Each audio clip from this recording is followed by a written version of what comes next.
इस्तीफा जब हमको देना होगा तो आप लोगों को बुला लेंगे और आप लोगों से को बुला के परामर्श कर लेंगे और परामर्श करने के बाद इस्तीफा में क्या क्या लिखना है वो भी आप लोगों से आग्रह करेंगे ताकि आप लोग बीजेपी दफ्तर जाके उसका ड्राफ्ट वहां से ले लीजिए।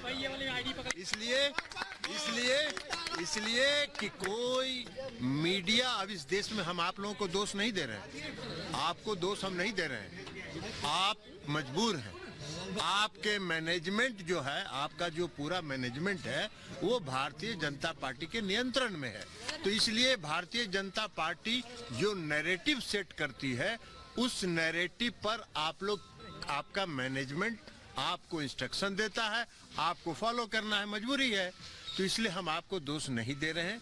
ये पार्टी के राष्ट्रीय कार्यकारिणी की बैठक है, राष्ट्रीय परिषद की बैठक है, नियमित बैठक है और नियमित बैठक में होती है, उसके लिए आप नैरेटिव सेट कर रहे हैं। तो नैरेटिव जो सेट करना हो आप मैनेजमेंट से बात कर लीजिए और उनको कहिए कि भारतीय जनता पार्टी से बात करके जो नैरेटिव सेट करना हो करते रहें।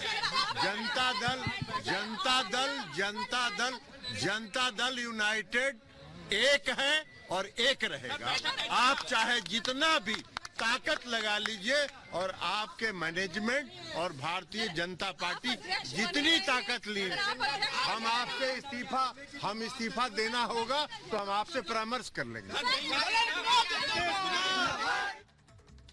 और हमारे साथ हमारे दो सहयोगी सुमित और जतिन जुड़ गए हैं। सुमित जेडीयू दफ्तर के बाहर ही मौजूद है। सुमित, जिस तरीके से मीडिया से मुखातिब होते हुए ललन सिंह की ये खींच देखने को मिली है, सुनने को मिली है, तो क्या ये समझा जाए कि उन्हें इस्तीफा देने के लिए कह दिया गया है? क्योंकि उपेंद्र कुशवाहा के वक्त भी पार्टी में ऐसी हलचल देखी गई थी, सब कुछ ठीक है और उपेंद्र कुशवाहा एक झटके में अलग होते हैं, अपनी पार्टी बनाते हैं, और ललन सिंह भी वही कह रहे हैं कि सब कुछ ठीक है।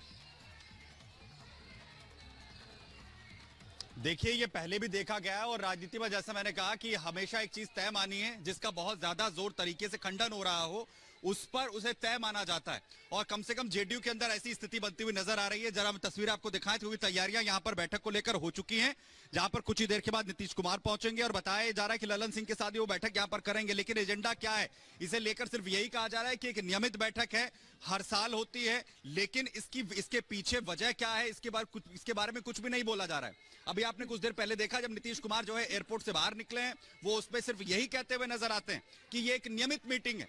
लेकिन जब से ये खबरें लगातार 19 तारीख के बाद से सामने आनी शुरू हुई, इसका किसी भी तरीके से खंडन नहीं किया गया। जेडीयू के नेता इस पर जरूर बोलते रहे, ललन सिंह भी उसी तरीके के जो बयान है वो यहां पर दोहरा रहे हैं, लेकिन नीतीश कुमार ने इसको सिरे से खारिज यहां पर नहीं किया है। और इसके पीछे वजह बताई गई कि 19 तारीख की वो बैठक जिसमें उन्हें उम्मीद थी कि ललन सिंह के जरिए वो लालू प्रसाद यादव को साथ लेंगे और दूसरी तरफ उन्हें प्रधानमंत्री के कैंडिडेट के तौर पर सामने लाया जाएगा, और दूसरी तरफ जो है ये स्थिति उनकी बन जाए कम से कम उन्हें कन्वेनर दिया जाए। क्योंकि अगर आईएनडीआई गठबंधन की बात करें, उसे जोड़ने में सबसे अहम योगदान अपना नीतीश कुमार कहीं ना कहीं मानते हैं, लेकिन वैसा उनके लिए अब होता हुआ नजर नहीं आ रहा है। और इसीलिए अब ये माना जा रहा है तो होता नजर नहीं आ रहा है, और आगे क्या होगा ये धीरे धीरे जो तस्वीर है वो साफ होगी।